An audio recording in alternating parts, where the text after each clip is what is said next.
नमस्कार मित्रांनो, मी डॉक्टर हिरालाल पवार, हृदयरोग तज्ज्ञ, नाशिक. जगात कुठेही गेलो आपण, अमेरिका असो, युरोप असो किंवा आशियामधील कुठलाही देश असो, भारतीय माणसाला तिथल्या स्थानिक लोकांपेक्षा हृदयविकाराचा जो धोका असतो, तो खूप जास्त असतो. म्हणजे थोडक्यात चायनीज लोकांमध्ये जो हार्ट अटॅक येण्याचा धोका आहे, त्याच्यापेक्षा भारतीयांमध्ये 3 पट धोका जास्त आहे आणि अमेरिकन लोकांपेक्षा 5 पट जास्त रिस्क असते. आणि हे का घडतं?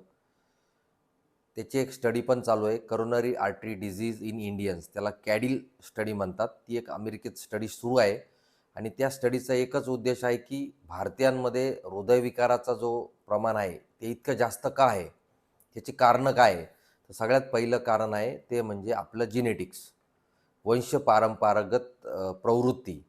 भारतीयांच्या शरीररचनेत काही विशिष्ट बदल असतात. उदाहरणार्थ, आपल्या पोटाभोवती चरबी जास्त असते, इन्सुलिन रेजिस्टन्स खूप जास्त असतो, आपले लिपिड प्रोफाईल थोड्या वेगळ्या पॅटर्न असतो. दुसरं महत्त्वाचं कारण आहे काही रक्त चाचण्या.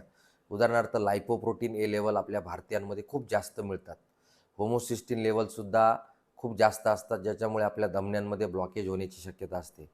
अजून एक महत्त्वाची धक्कादायक गोष्ट अशी आहे की आपल्या भारतीयांमध्ये जे हार्ट अटॅक येतात, तर ते 10 ते 15 वर्ष आधी येतात आणि कमी कोलेस्ट्रॉलवर सुद्धा तो हार्ट अटॅक येऊ शकतो. म्हणूनच माझं मत आहे की कोलेस्ट्रॉल फार जास्त नाही असे जे लोक म्हणतात, तर ते थोडं धोकेदायकसुद्धा आहे. तर आपल्याला काय करायचं आहे, आपल्याला आपलं जे कोलेस्ट्रॉल आहे, त्यातलं जे LDL कोलेस्ट्रॉल आहे, ते आपल्याला 70पेक्षा कमी ठेवायचं आहे. त्यानंतर लायपोप्रोटीन हे एकदा तरी चेक करून घ्यायचं आहे. होमोसिस्टिन लेवलसुद्धा एकदा चेक करून घ्यायची आहे. B12सुद्धा आपल्याला एकदा चेक करून घ्यायचं आहे, व्हिटॅमिन डीसुद्धा. आणि जर याच्यातली कुठली कमतरता असेल तर आपल्याला त्याचा इलाज करायचा आहे, त्याची कमतरता भरून काढायची आहे. त्यानंतर आपल्याला आठवड्याला साधारणतः 150 मिनटं व्यायाम करायचा आहे, पोटाची चरबी कमी करायची आहे, धूम्रपान पूर्णपणे बंद करायचे आहे.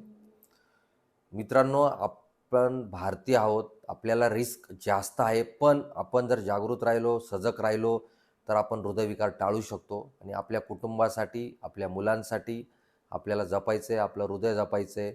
Be healthy, be safe. Thank you. धन्यवाद.